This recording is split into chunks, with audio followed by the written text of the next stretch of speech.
and this is going to be none other than day 8 and 9 of the Diddy trial. Yes, my review, my notes, my takeaways, and this is the week 2 of the trial, and I'm going to give you all the best that I got. So, if it's your first time joining me, go ahead and like this video, comment in the comment section, and most importantly, subscribe to the Redefine Me channel. We got some stuff to get into on this day 8 and 9 of the trial. I told you all I was going to be bringing you all daily reports of the trial. If not daily, I'm going to be keeping my ear to the streets since the trial has started. I have been doing just that. Okay. So if you are interested in this trial, you want to know about it, go ahead and like this video. And most importantly, go ahead and subscribe to the channel. Okay. So we're about to get into the things of the things, just giving YouTube some time to let you all know that I'm here. And then we're going to get into it. So the trial so far, if I can give a recap, has kind of been, it's been a lot. Don't get me wrong. It's kind of been a little on the boring side. However, it has been speaking to the violence, the abuse, and things that Diddy was basically doing to Cassie. She's been the key witness. She's been the one that's been in the limelight because they were in this 11-year relationship. And so she has been brought up in several testimonies. Defense and prosecutors alike have been asking questions, asking people about Cassie, asking about the relationship. And so we have been hearing a lot about the abuse in their relationship, their 11-year relationship, which speaks volumes to the reason why he is sex trafficking, charged with that, and also racketeering. And so they've been building this case on his personality, his behavior, his demeanor, his actions, drugs that he would have around him, things like that. People, if it was illegal, legal, things like that. And so this definitely is one of these cases where you're going to hear a lot of things that may be repetitive, but at the same time, the defense and prosecution has their reasoning for asking these said questions. Okay. And so with this trial, this is 8 and 9. And so this is rounding out week 2. Because of the holiday, they are not going to have any courts on Monday. And they didn't have any court today. And so the last court that they had was on Thursday. And I'm about to get into the things of the things with it because this is a huge, huge case. Okay. Hello everyone coming into the room. I'm Tasha. I am checking in with this video, and we are about to talk about day 8 and 9 of the P. Diddy trial. Okay. If you all are not aware of who P. Diddy is, he is a businessman, music mogul. He has been responsible for such careers as Biggie Smalls, Faith Evans, 112. Back in the 90s, he was, he's founder and CEO of Bad Boy Records, and they were a big thing in the 90s, and probably as early 2000s, as late as early 2000s. Okay. So let's get into it. He is being charged with sex trafficking. He's also being charged with racketeering, and he is at the forefront of a RICO case. Okay. So they have a lot of things. He has 34 counts against him. And really it's crazy because I talk to a lot of people and they are saying that, well, they can't prove everything. They don't need to prove everything. If they can prove one or two things, it could really add to some lengthy jail time or prison time for Diddy. Okay. And so that's what people don't understand. So I'm going to bring you all the notes that I have. Okay. Cameras are not allowed into the courtroom. Okay. That has been the resounding theme. No cameras allowed. So reporters, different vloggers, things like that have been allowed into the courtroom to take notes. So going back to the old school pen and pad. And so that is how the notes are being received. I am getting my information from Law and Crime Sidebar. And I am not allowed, I'm not in New York. I wish I was in New York to be able to be there and on the streets. However, I am watching, taking notes for you all, and bringing you all the updates. Okay. So we are going to get into day number 8. This video is going to be day number 8 and 9. If you have missed the previous days, you can go back on my channel and watch the previous days of all of the juice that I gave y'all. Okay, so we open up with witness number 7. His name is George Copeland. Okay, now this is very interesting. George Copeland, thank you for subbing to the channel, Snowball's Lyrics. Thank you so much. Welcome to the Redefine Me family. If you haven't done so already, like this video up and subscribe to the channel. So, George Copeland, which is very interesting, he ended up pleading the fifth. He exercised and used his Fifth Amendment rights. Okay. And I was just like, okay, anytime now you have the Fifth Amendment rights that you can use, okay. But anytime a person does that, most often people are thinking, okay, what does this person know that they're not trying to let out, right? And so he pleaded the fifth with the and he wanted an immunity deal, okay. Diddy and George, when Diddy came into the room, when George came into the room, they met eye contact, they nodded and smiled at each other, really outlining that they have a good rapport still with each other or respect for one another. So George Copeland, if you're wondering, he was Diddy's executive assistant back in 2013. Hold on one second. He was over the Sean Combs Enterprises. He oversaw all of the business and worked for Diddy for about 10 months. So very short-lived employment, and you all are going to see why he decided to end his employment. In 2014, he worked directly for Diddy. Now, at first, he was in charge of like the enterprises and different things within the Combs Enterprises. Then in 2014, he got promoted to working directly for Diddy at his LA home. Some of his responsibilities included carrying items, organizing home. He worked for Diddy in the studio. He set up the hotel room. He let us know that sometimes he will work for Diddy from 80 to 100 hours a week. Now, that is wild because sometimes I trip out when I have to work my 40-hour a week pay. A 40-hour a week shift. He said that it was a 24/7 job. He would sometimes get to Diddy and start with him at 9:30 a.m. and then he would not leave him until probably 6 or 7 p.m. in the evening, along with other assistants. Some of his other duties included that he was unpacking his hotel bags. George, he brought supplies. Hold on, y'all, I'm sorry, I had to take all these notes and it's a lot of notes. Okay, he would bring the supplies. He would be at his LA, New York, California, Miami, wherever Diddy was at, George would be at. He was one of his executive assistants, like right up under him. Okay, he will book these hotel rooms for Diddy, of course, under Frank Black. He would stay, he said Diddy would stay in these hotels for 12 hours or sometimes up to days at a time, doing these freak offs and things like that. He will also be in charge of cleaning up the room after Diddy was done. And so, hotels have their housekeeping and things like that, but George was also in charge of cleaning the hotel rooms for Diddy once his whole party and session was over.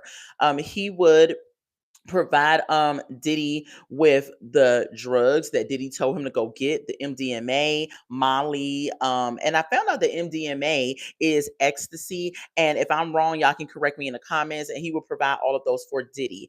In 2018, Diddy hired more security, he lets us know. Okay, the new security, George claimed that Diddy hired was more polished, more professional, they were more trained, and that security would bring said women to Diddy's hotel room. So if we're thinking about the freak offs, he was around a plethora of women, not just Cassie. What's up, Cleveland Grant? $1,000 cleaning fee. Yes, and I'm going to get into that too, because we ended up hearing from the hotel manager, and the hotel manager did bring that up, that there was notes on when this particular guest would stay at their hotel, what they would have to do as far as cleaning and what they would have to charge him as far as when he would damage said room. And I always want to know, like, if he has this history of being just this reckless person damaging you all's hotel, why in the world would you allow him to keep staying there? But at the end of the day, money talks, and people are is in the forefront of people's lives. People don't care who you are, what's going on. If you got the money, they will allow you to do some things, especially if they know that you can pay to have stuff taken care of. Okay. George also lets us know that Diddy would threaten him. Like if he brought him the wrong water. One incident, Diddy asked for alkaline water. George didn't bring the proper alkaline water. Diddy threatened his job, not him physically per se, but he threatened his job. He said he got drugs after being asked by Diddy. He would get the drugs from various dealers, and the money did come from Diddy to George for him to go to these various drug dealers. Now, another person took the stand that I thought was very interesting. Her name was Dr. Dawn Hughes. Now, Dr. Dawn Hughes is responsible in the R. Kelly case for kind of giving her expert opinion and leading to his conviction. And she's also responsible in the Johnny Depp case for ended up getting that case thrown out. So she is a very credible witness. A lot of people, the defense, especially Diddy's defense, was trying to say, how are you evaluating these said things about Cassie and why she would not leave Diddy and who she was as a person if you never really talked to her, right? And at first I was like, you know what, I could understand how they would feel that way. However, when I looked into Don Hughes, Dr. Don Hughes, she is nothing to sneeze at, okay? So when she took the stand, they were basically trying to ask her why would Cassie stay, right? If she's a victim, why would she end up staying with Diddy in this situation?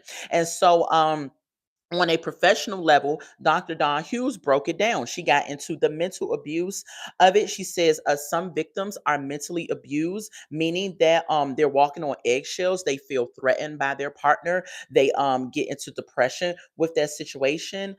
She also talked about physical abuse. She said the physical abuse is hard to break from a person. They are in fear, and so they end up staying with the person because they do not want to suffer the physical backlash of it. She talked about the sexual abuse state that a person could be in. They don't want to disclose what they went through sexually with the person because it's a private matter. She went into talking about emotional abuse as well. She said the partner puts down the other partner. The partner that is put down feels embarrassed and don't want to get help. So Dr. Dawn Hughes was on the stand and she was giving the sauce on why it is that a person would stay with a person who is abusing them. And a lot of people was feeling like, how is it credible, especially Diddy's defense, because you haven't spoke to Cassie. Well, she don't need to speak to Cassie to give her a professional opinion on the situation. She also talked about financial abuse, how a person would not leave someone who is powerful and wealthy because they're taking care of all of their finances. I've told you all before that Cassie mentioned to her friend Carrie at my last video that she is not would not leave Diddy because he was providing for her financially. He was paying her apartment, he was paying her car, he was giving her things, and I'm pretty sure he was giving her a lot of luxurious things, especially when they first started dating. Okay, a lot came out in this case as well about the way that Diddy like baits a woman. In the beginning of the relationship, a year in, Diddy is wealthy, so he would shower a woman with diamonds and pearls, gifts, and things like that, and had them thinking that they are the one, they're the most precious thing in the world, they're the most beautiful thing in the world, things of that nature. And then the mask comes off after that year, and he turns into what we know as freak off Diddy. Okay. And so she also was on the stand and she talked about trauma bonding. She said when you trauma bond with somebody, you feel hopeless, you don't want to leave, you're in fear, you in fear that your life could be in danger, and you try to get back to the best version of that person that you knew. Okay. So that was the direct questioning from the prosecution. Then we get the cross examination from the defense that comes up.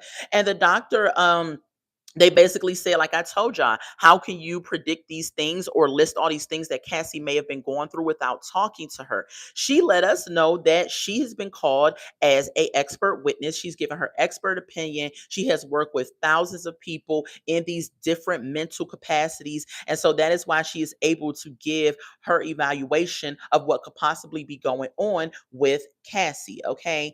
She says she's there to give subject testimony. She's not there to say exactly that Cassie has gone through each and every one of these channels of mental states, but she is called as an expert witness. Okay.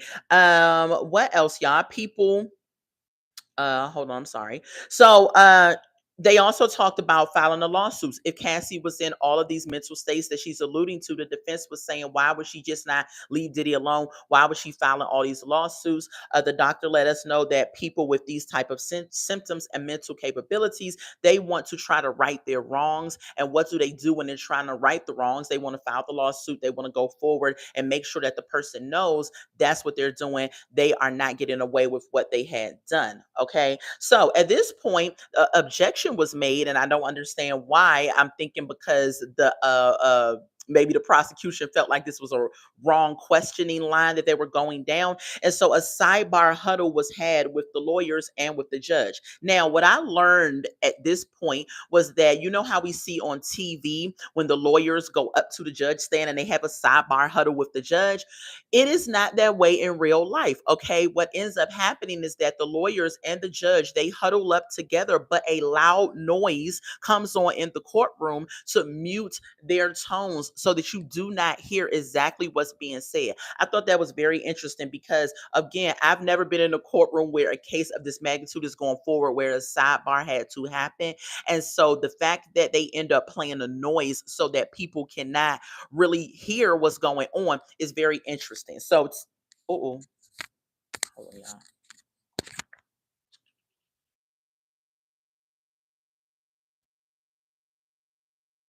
Okay. Okay. I'm so sorry. That's why I'm always looking down at my microphone, because I want to make sure that I'm being heard. And apparently, I the microphone had died at a certain point.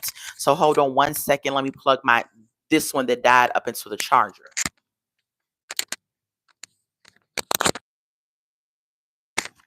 All right, y'all. I'm back. So like I was saying, sidebars, when they go up to a sidebar, I don't know if you all heard that part, but when lawyers huddle up in a sidebar with the judge, they actually play a loud noise in the courtroom so that they cannot hear exactly what is being said to other people in the courtroom. And so I thought that was very interesting because I watch a lot of court shows, Law and Order, SVU, all these different shows, right? And you see the lawyers ask for a sidebar and huddle up with the judge. You don't hear no loud noise. You just see them huddle up. And so you think that's how it is, but that's not how it is. And we learned that through this case, that when they huddle up, they play this noise so that people cannot hear exactly what it is that is being said. Okay. Again, I think that was it for the Dr. Hayes that took the stand. And she actually had a long cross examination. Okay. Dr. Hayes was on the stand for about 2 hours to give her expert opinion. And I was like, wow, that is a lot. Like, how many questions could you ask a person in 2 hours? But she was on that stand for 2 hours. Okay. So we get to the next witness, and I'm believing this is witness number 7. His name was Jared Gainin, and he is a part of Homeland Security, and he investigates labor and SMEX trafficking. And so he was a part of going to Diddy's LA home when it had got raided, and these are the things that he found. Now, day 8 and 9 was very interesting. Okay. Day 8 and 9 made me sit on the edge of my seat because the previous days we were basically constantly talking about the abuse and things that was happening with Cassie, which is relevant, but it started to get repetitive and kind of got a little boring and a little, it was just kind of got your attention distracted on other things. But day 8 and 9 really brought the sauce of what we needed, especially when we get into this particular witness and Kid Cudi. Okay, once we get to Kid Cudi, it's going down. Okay, so Jared Gainin, again, Homeland Security, he investigated Diddy's LA home. The items that he said he found in the home, hold on to your seats. These are the items that was in the home that he found, and they had a plethora of things that I did not grab, but I grabbed most of the things that was listed. Okay, so it was a pair of Balenciaga boots. Okay, Balenciaga, if you do not know, is a name brand. Fashion company who is very expensive. I probably would never own a pair of Balenciaga boots in my lifetime. However, we never shall say never, right? But other reasons too, Balenciaga has had a past with doing some really racy advertisements. So if even if I could afford it, I still would not buy the Balenciaga boots. But this is what was found in Diddy's LA home when it was raided. So a pair of Balenciaga boots. Inside the Balenciaga boots, y'all, was three cell phones. So we don't know if there was if those were three Diddy cell phones or if it was people at the say freak off cell phones. Now I would like them to charge those cell phones and jailbreak them and see who those cell phones belong to. And I don't know why they have not, because you could actually call those people on the witness stand. That could work in favor of the prosecution. So I don't know why they haven't done that. Maybe they're going to do that later on. Okay. They found high heels, red high heels, like stripper type heels, 7-inch heels. And there was a dozen of them. I don't know who's walking in 7-inch heels. However, they had the platform on the ball of the foot. Now, this is an inside scoop of a woman, right? If you want to wear extremely high heels, all you need to do is make sure that you get that raised platform on the ball of your foot and you can walk in those heels and it will feel like a tennis shoe. How do I know? I have tried on a pair of really high heels that I said there is no way I'm going to walk in them. The platform was raised on it. I put those heels on and it felt like I was wearing tennis shoes. Okay. So that's just a sidebar. So they found 7-inch high heels in red, a dozen of them. They found sex toys. They found, like I said, the three cell phones. They found a black Gucci bag. Inside this black Gucci bag was pills, powder and eye drops, right? So pay attention to the eye drops because it's not what you think. Okay. They found $100 bills wrapped in each other. They found colored pills. They had pills that were orange, purple, black, blue. I didn't even know there was that many pills that were of different colors that could be found, right? They found a crystallized like substance. I don't know what that was. They found a black straw that tested positive for cocaine. So of course they probably used it in the cocaine. The $100 bills that was rolled up was also tested, and that tested positive for cocaine as well. The eye drops that was supposed to be eye drops actually was MDMA, which is ecstasy, I believe. So I'm just trying to figure out, like, if it's an eye drop bottle, was they dropping it in drinks and people were unaware of, or what? Because that would be an easy way for a person to think, oh, this is just eye drops, but it's actually something else in there. And because you drop eye drops and it comes out that mini little drip, that's an easy way to drug someone without them even knowing. Okay, make sure y'all smashing that like button if you're liking the content that I'm giving so far. And also go ahead and subscribe to the Redefine Me channel. Thank you. And I love y'all. So let's get back to what was found in this LA home. Okay. They also found cocaine. They found a clear Ziploc bag. Inside the Ziploc bag, it had 3 orange pills with the Tesla symbol on the pills, right? Tesla symbol was on these pills. That's quite interesting. I'm going to do some research into the Tesla symbol on a pill. What does that mean exactly? Okay.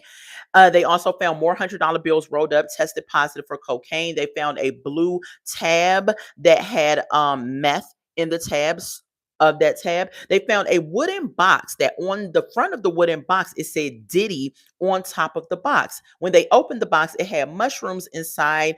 It had all other types of drugs. It had a Ziploc bag that was filled with Molly. They found 25 bottles of baby oil, 30 bottles of Astroglide. They found a handgun, a 45.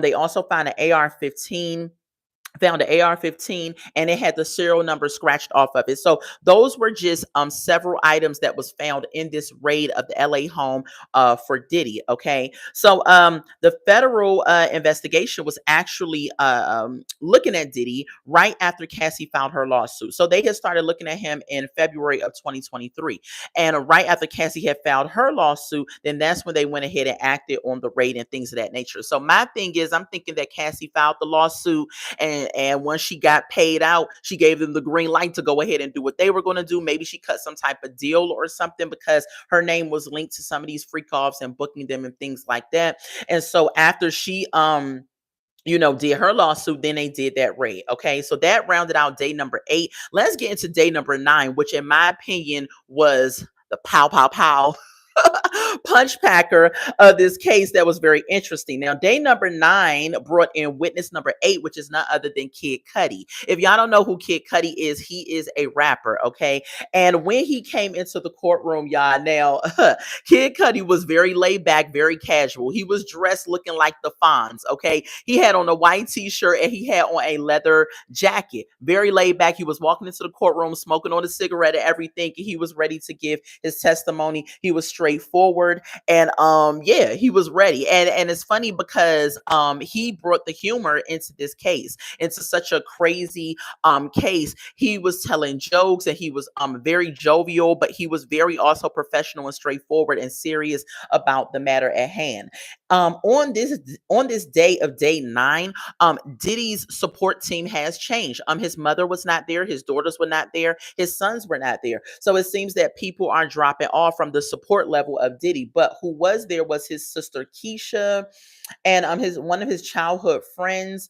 And actually, which is crazy, it was also some outside support from supporters who are fans of Diddy. I guess they let them come in the room as a moral support and everything. And you know, you got some people that's riding with him on this. They threw up the heart, hand symbol, and he threw it back to them. And so yeah, that's what was going on for his support this day. Okay. They get into the question and the direct questioning, and they are asking Kid Cudi what is his relationship with Cassie. He said he dated her back in 2011. He said he knew Diddy and Cassie was having said problems. However, while hold on, I'm sorry. He knew that Diddy and Cassie had problems. I'm sorry. And but while he was dating Cassie, Diddy didn't bother them or interrupt their relationship. So fast forward to December of 2011, police came out to Kid Cudi's home because he had a break-in. Cassie called him at 6 a.m. This is the story. Called him at 6 a.m., Kid Cudi, and said that Diddy found out that they were dating, about their relationship. Okay. Um, and so she was, terrified on the phone, sounded like she was shaking up. So Kid Cudi went and picked her up. He picked her up and took her to a hotel room. Cassie, while at this hotel room, now I don't know in what part this happened, if she called Diddy or Diddy called her or what happened, but Cassie ended up giving Kid Cudi's address to Diddy. And I thought that was very interesting, right? Now, keep in mind, the doctor did testify that she was going through all these mental issues, possibly as being this young girl that was linked to this powerful man that was, very much doing the most to her, right? However, at the end of the day, like, why would you give this man who has a temper, who flies off the handle at the drop of a hat, your person that you're dating address so that something could ensue? It just rubbed me the wrong way. Y'all let me know what y'all think about that. Okay. So pausing from that, Capricorn Clark, who is going to be a witness that is going to testify on Tuesday when the trial comes back into play. She was at Diddy's house, okay, and Diddy decided that he wanted to go to Kid Cudi's house, and so when he went to Kid Cudi's house, based off the address Cassie had gave him, Capricorn Clark was in the car with him, and hold on, y'all. Let me make sure I got my proper notes. And went to Kid Cudi's house. Okay. Um, when they got to Kid Cudi's house, Diddy, Capricorn Clark, and probably someone else that they did not name was in the car as well. And if they did, I don't remember them naming that, but I'm thinking it was a third person, right?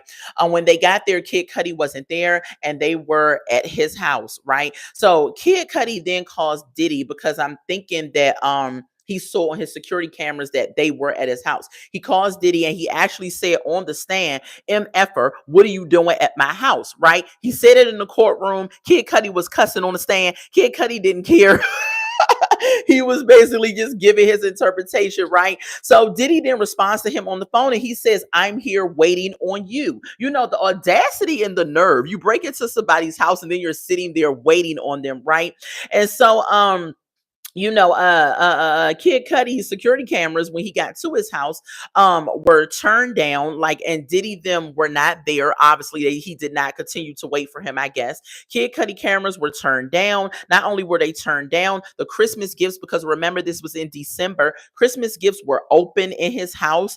His dog was behind a door. The dog was shut in some type of room or something like that. Now, what Kid Cudi did let us know that his dog was never the same after this home invasion encounter. And I'm like, what the heck did Diddy do to the dog, right? Cleveland says Diddy broke in his house at and burned his car, right? Because Diddy said he wanted to talk. Yeah, and that is confusing to me. If you wanted to have a conversation with this guy and you wanted to see what was up with him, why didn't you just talk to him and see what was up with him? And that's what makes me think that, Diddy is just this immature, just juvenile individual, very crazy, very deranged, and wealthy, and has never been checked on his actions, right? And that's why he goes around throwing tantrums whenever things don't go his way, because he feels like I'm big, bad, powerful Diddy, and I should be able to do and have whatever I want. However, your day has come, sir, where that is not the case anymore. Okay. So Kid Cudi tells us that his dog was never the same after that break-in. So Kid said that he wanted to go find Diddy and come to some type of fisticuffs, right? He wanted to put his hands, lay nationwide hands on Diddy, right? However, he decided to go the more adult route. He decided to call the police and file a report, but he wanted to find Diddy, right? So he actually did go out to look for Diddy. Let's not forget that. However, he didn't find him, and he did file that said police report. Okay. Diddy took Capricorn Clark to Kid Cudi's house. And Capricorn Clark alludes to the fact that she really did not want to be at this said house. And so that is where it ensues the kidnapping charge, if you want to look into it, because I don't think she wanted to be there. She's alluding to that fact that Diddy basically made her go to this house. Now, I don't know if he had a weapon on him. I'm assuming that he had a weapon, because that's the only way that you could really make a person do anything if you are threatening them with some type of weapon, right? So fast forward, we get to January 9th of 2016. This is a week after him and Cassie had broke up, or Cassie had broke up with Kid Cudi. Okay. He got a call. Cudi got a call from the dog sitter, and the dog sitter then tells Cudi on the phone that your car is on fire. Okay. And so, of course, he gets to the car. We see the car. We saw images of the car that they showed us. The roof was blown out. His best friend was there with him to take photos of said car. A bottle of burnt explosives was hurled into the car. And that's how it caught fire. And they found the bottle on the outside of the car. So evidence was there at that point. Diddy was emotionless in the courtroom while Cudi was telling his series of events while he was testifying. Kid confronted Diddy after the car fire. Kid said, he called him. He said, this is getting out of hand. We need to meet up and have a conversation, right? And so they met up in California at Soho House in LA. Okay. Kid said that Diddy looked like, and this was funny. Kid said when he saw Diddy, right, he looked like a Marvel superhero, right? And that made some people in the courtroom kind of laugh a little bit at his reference to how Diddy was looking. So while they was at the meeting, right, in walks Cassie. Okay, so Cassie is with Diddy still at this time. Cudi said that he was upset when he saw her because he is mad that she went back to Diddy. Cudi really did have excuse me, y'all. Oh, something fell in my eye. Cudi did have a relationship and a love for Cassie. Like, he did tell us that he really did love Cassie. And so it hurt him to see her go back to this man that she was basically scared of, that had abused her and that caused her so much trauma and drama and pain and everything. However, you have to keep in mind when it comes to women, especially when it comes to young women, right? If Cassie is telling us that she never had these type of experiences and sexual encounters and things that Diddy introduced her to, right? Um, things are spirits. They carry weight. right? If you're a young girl that was a virgin, and I'm not saying that Cassie was a virgin, but let's just roll with it and assume that she was a virgin. And you get with this man that takes your V card. That is a spiritual connection. And he now has a part of you that no matter what is going on with him and what he's doing, he has a form of manipulation. He has a form of how he has now come into your spiritual and sexual space. So it's very well understandable as to why it is that she would go back to a person that has treated her like this. Okay. So also at this meeting, Kid lets us know that they came to some type of agreement. They shook hands. Kid asked him, "Hey, what about my car?" Diddy said, "I don't know what you're talking about." Well played, Diddy. Deny, deny, deny until they can prove it. And my whole thing is, how was Diddy not seen when Cudi had cameras at his home? I don't know if the cameras was turned down. I don't know if it just didn't capture it. Maybe his car was parked in the place where the cameras was not. But if I had my car at a place and I have it's at my home and I'm a celebrity, my cameras are going to be pointed on my valuables, which is my house and my car. So I don't know how Diddy was not seen in doing said acts. Okay. So Diddy denied it. Of course, he says, "What do you mean?" And that was the end of their meeting, right? I don't know why it is that they didn't come to fisticuffs when he saw him, but I guess Cudi was trying to take the high road. Okay. So years later, y'all, they ended up seeing each other again. And ironically, they saw each other again at the same location at LA at the Soho House. At that point, Diddy was with his daughters. He then saw Cudi. He apologized. And at first, we thought that he was going to apologize and admit to blowing up Cudi's car, but he did not admit to it. He said that he apologized for everything. Again, well played, Diddy.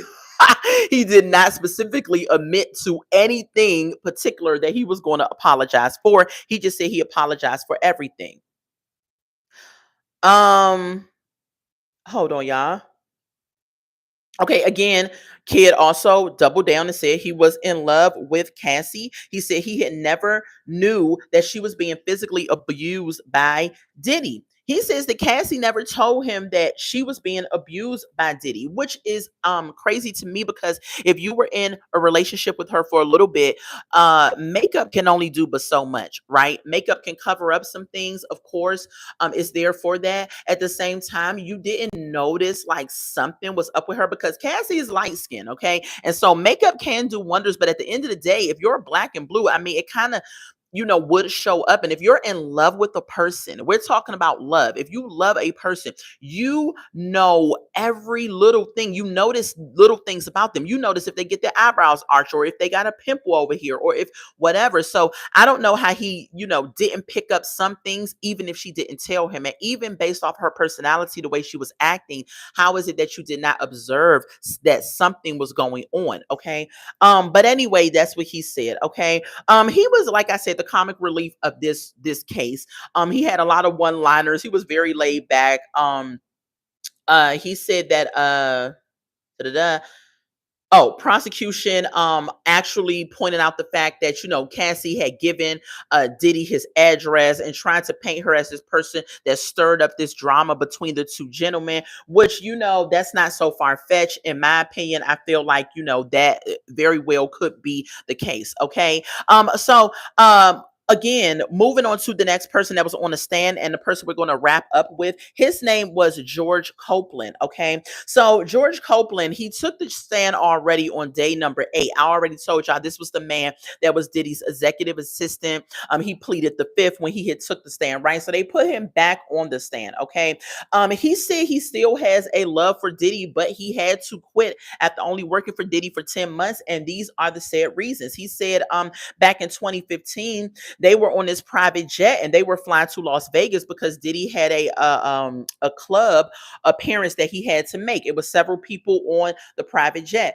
Cassie was one of them. All of a sudden, Cassie and Diddy was near the back of the plane and they heard glass breaking. And he looked back and he saw Cassie laying on her back. Cassie. Okay, y'all. I'm back, everybody. I apologize. I am going to find a way to get rid of these telemarketers that keep calling my phone.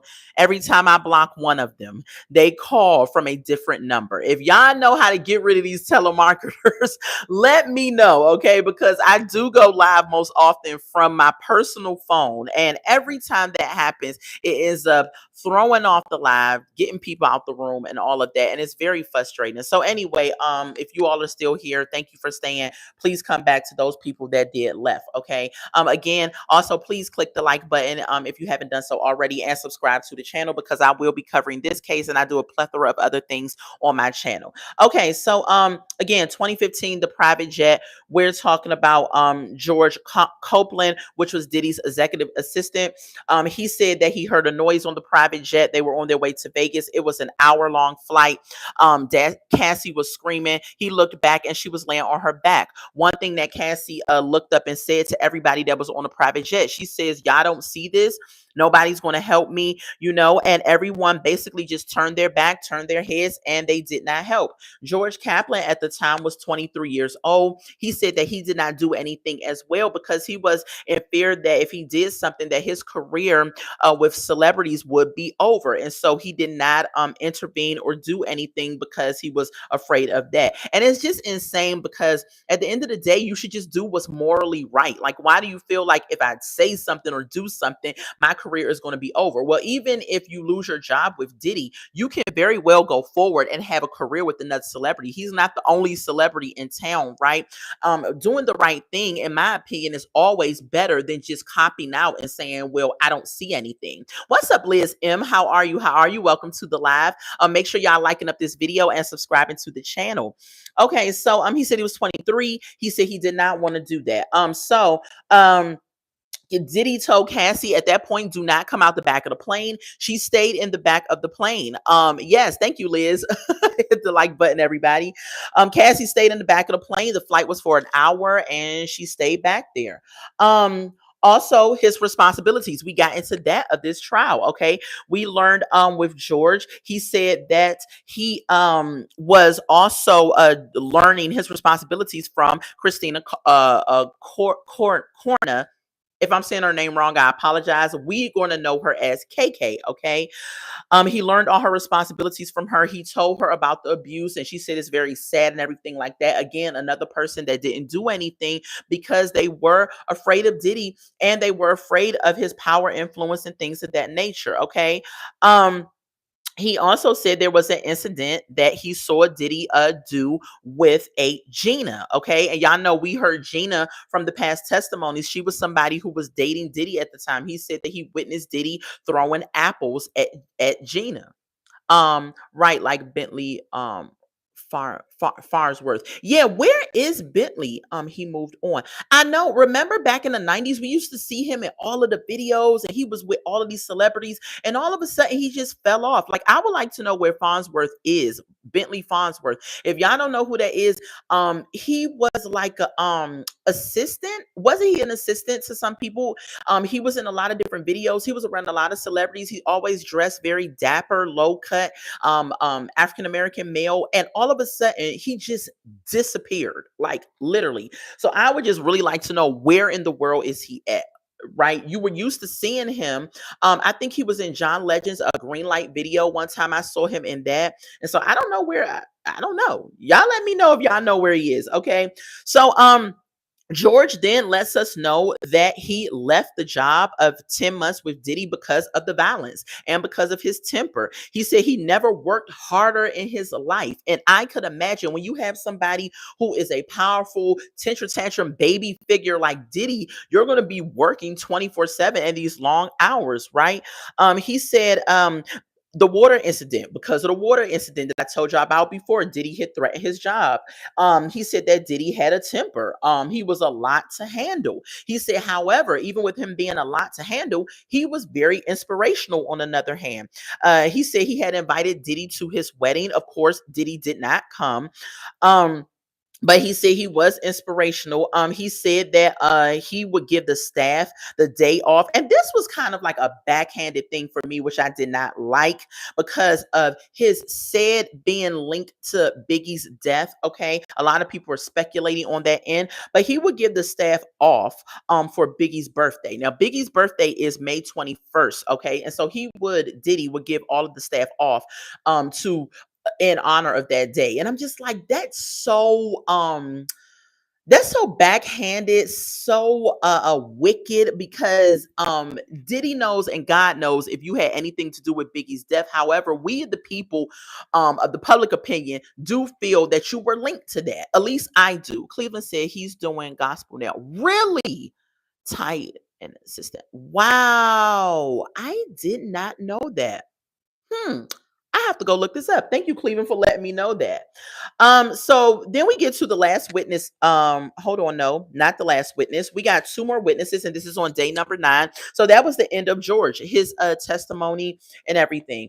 Now George, when he came on the first time, he pleaded the fifth, but then he goes on to give a little bit of the testimony. So I don't know if when he pleaded the fifth of what he did not say. Now, I'm sure that George saw a lot of other things that he did not say, and this is probably why he pleaded the fifth. So anyway, moving on with George, we get to witness number 8, who is Mila Morales. She is a makeup artist. She was the makeup artist for Cassie, and she lets us know about her experience and what she witnessed. Right in 2010, they went to a party at Prince's house.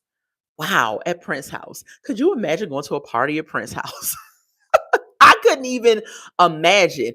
And I could see how a regular smuggler person would kind of fan out with some of these celebrities at their parties, because I'm pretty sure that they're the decor, the people that you see, things like that will probably make you fangirl out. But at the end of the day, right, you cannot sell your soul at these parties just to be in the mix with these people, okay? Because when you get in the mix and you sell your soul at these certain parties and you do certain things, it could turn out not to be good for you, okay? And as we are seeing from this fallout, okay? So they were at a party at Prince's house. Mila, or they were getting ready for a party at Prince's house, and they were at a hotel room, and Mila had fell asleep, right? And Cassie was in the back bedroom.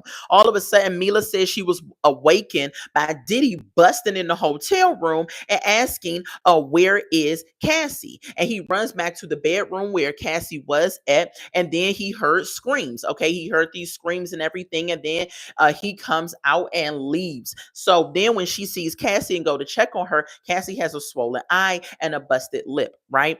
And so Mila said that she actually had a doctor that she knew. She had a doctor come over to evaluate Cassie, and the doctor said that they need to go to the emergency room.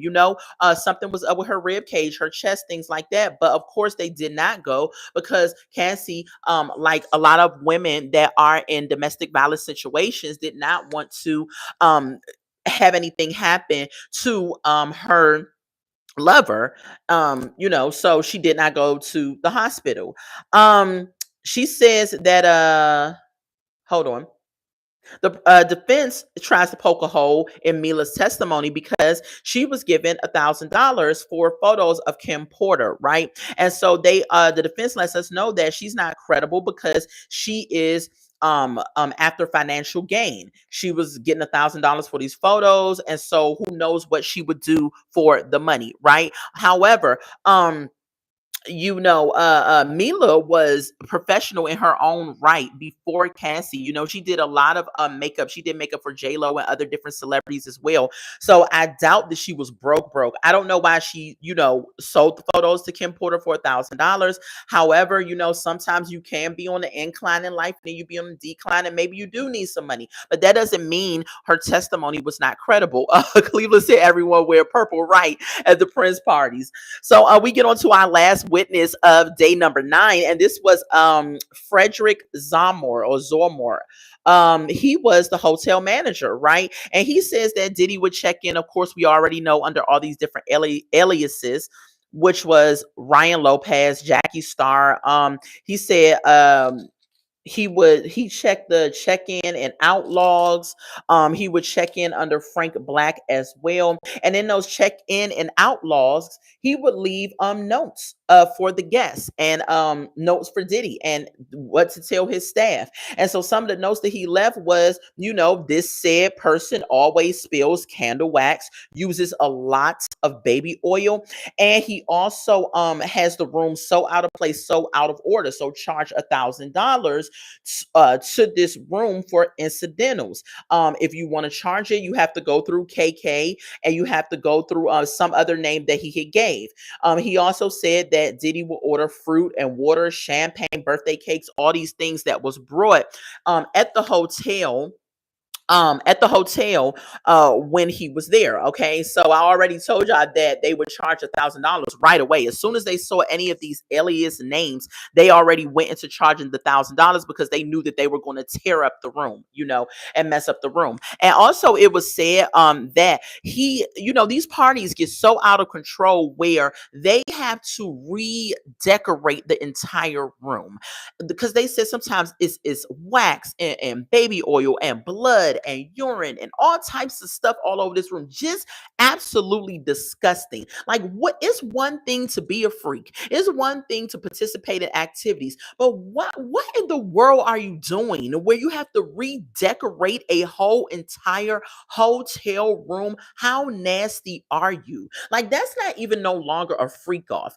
And big homie CC, which was Diddy's one of Diddy's bodyguards, he went on Piers Morgan's show and he did an interview, and I'm gonna go watch that said interview. And since we have a break and we don't have the trial again until Tuesday, I may come out and give my thoughts on that interview. But big homie CC has been very detailed. He's been speaking about Diddy for years, not just because this case has come forward, but he also let us know that people are calling this thing freak offs, but it's actually swinging. That's a code word for just swinging. That's what Diddy is. He's a swinger, and that's what he was doing, right? And that is why I'm confused at how he would get jealous of Cassie doing the bare minimum, maybe dancing up on Chris Brown in a video, or talking to Michael B. Jordan, that was also brought up in these cases, or even moving on with Kid Cudi. How are you getting jealous, sir? You're a swinger. You have various women, but it was about the fact that he had a ego complex that I'm Diddy. No woman is going to go and cheat on me or leave me or have me looking crazy in the streets.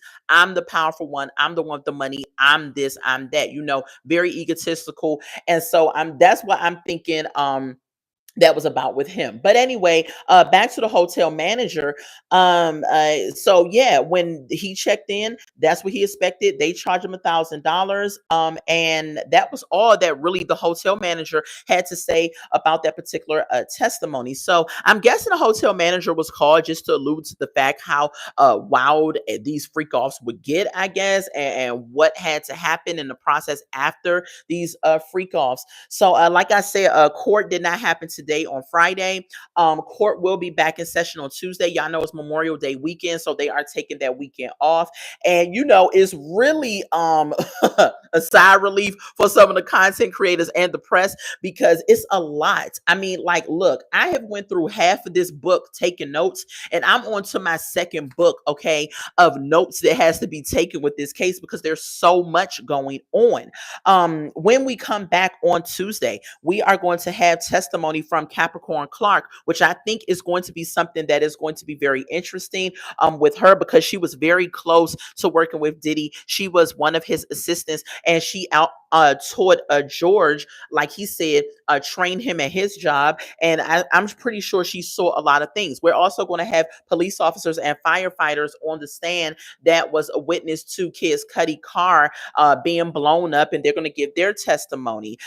So all of these things are building this RICO case on Diddy, right? The kidnapping and arson alone. All you need to do for a RICO case is to prove one thing, two things. Even if you prove one thing, that carries a lengthy sentence. But if he get accused of the 34 counts, and I don't think he's going to get accused of all 34 counts. However, he can get accused of half of those counts, and he could be very well looking at life in prison. Okay. So a lot of people I've spoke to at my job about the situation, because we talk about it sometimes, there are a lot of people that think that he is going to get off on this particular situation because of one, his money, who he is, and being involved in some dark magic and things of that nature. There is another guy, Gene Deal, that has been coming out talking about his experiences with Diddy, and he lets us know that he was with Diddy one time and he did some type of ritual or something where he had a dove in his hand and he threw the dove up and the dove fell back down, and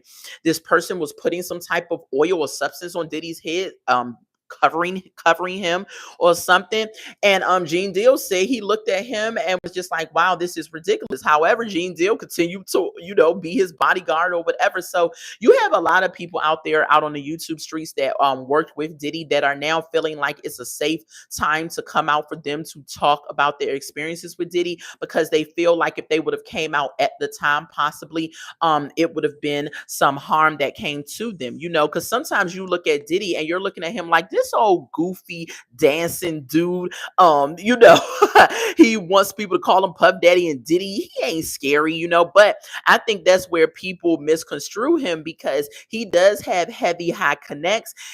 He does have some violent people when he's under those drugs and substances. We have heard through these days of testimony that he is a different person. And so, when you look at a person and you think that they're just, non threatening, or you don't fear them and everything, those are the ones that you should probably fear the most. And so we'll see what happens with Diddy. But listen, I'm going to be here for y'all. I'm going to be here for y'all to give y'all all of the sauce from this case that's going forward. Okay. Shout out to the Replay gang. Thank you all for watching.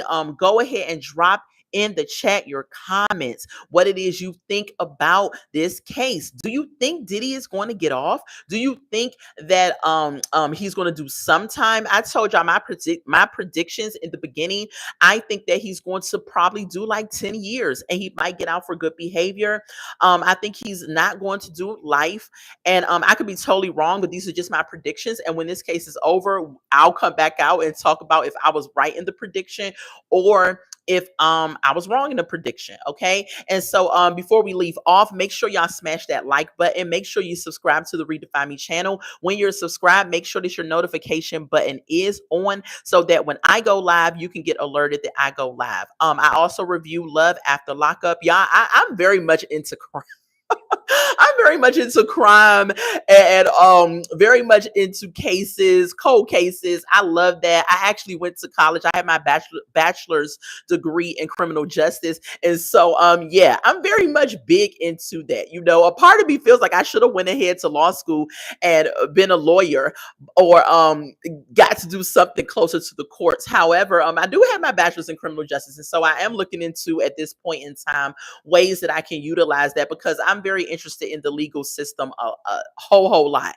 And so when cases come forward and things happen, I do come out and I do cover and I do talk about it. Okay. So let me know y'all comments. I'm gonna go ahead and get off of here. I have some things that I have to do this evening. I love y'all so much. Thank y'all for rocking out with me. Thank you for everyone who commented. Thank you for everyone who liked the video. Thank you for all of my new subscribers. Thank you all so much. We are very close to 1K subscribers. Yay. And that is a huge milestone for me. It is not easy being a content creator on YouTube, and I don't take it lightly, and I love doing it. And so to get to this point is very, very humbling, and it's very, very exciting. And so I ask that you all share the video, that you subscribe to the channel, and that you like the said video. Okay, I love y'all so much. I'm going to get off of here until we meet again. I will see you all later. I will be out live on Sunday doing my review and recap for Love After Lockup. I come out Sundays at 6 p.m.